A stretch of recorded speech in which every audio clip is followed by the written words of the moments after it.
ಆಡಳಿತದ ವತಿಯಿಂದ ಸರಳವಾಗಿ ದೇವರ ದಾಸಿಮಯ್ಯ ಜಯಂತಿ ಆಚರಣೆ.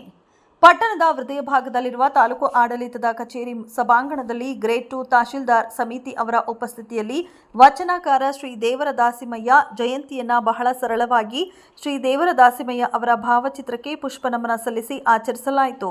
ಇದೇ ವೇಳೆ ಸಿಐಟಿಯು ಸತೀಶ್ ಮಾತನಾಡಿ, ದಾಸಿಮಯ್ಯ ಅವರು ಮಹಿಳಾ ಶಿಕ್ಷಣ ಮತ್ತು ಸಬಲೀಕರಣಕ್ಕೆ ಹೆಚ್ಚಿನ ಒತ್ತು ನೀಡಿದ್ದರು. 12ನೇ ಶತಮಾನದ ಆರಂಭದಲ್ಲಿ ಬಂದಂತಹ ಶರಣರು. ಆದರೆ ಇಲ್ಲಿ ದೇವರ ದಾಸಿಮಯ್ಯ, ಜೇಡರ ದಾಸಿಮಯ್ಯ ಎಂದು ಎರಡು ರೀತಿಯಲ್ಲಿ ಆದ್ಯ ಪ್ರವರ್ತಕತೆ ಎಂದು ಗುರುತಿಸಿಕೊಂಡಿದ್ದರು.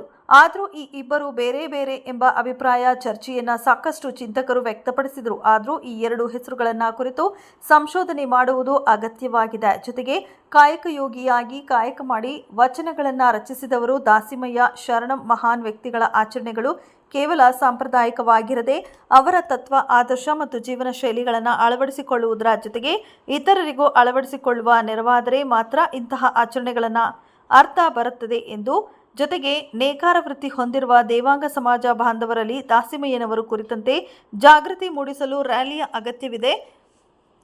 ಬಸವಣ್ಣನವರಾಗಿಂತಲೂ ಜೊತೆಯಲ್ಲಿ ವಚನಗಳನ್ನು ಬರೆಯುವ ಮೂಲಕ ವೃತ್ತಿಯಲ್ಲಿ ಭಕ್ತಿಯ ಪ್ರಾಮುಖ್ಯತೆ ತೋರಿಸಿಕೊಟ್ಟ ಮಹಾ ಚೈತನ್ಯ ಶ್ರೀ ದೇವರ ದಾಸಿಮಯ್ಯ ಅವರು ಎಂದರು.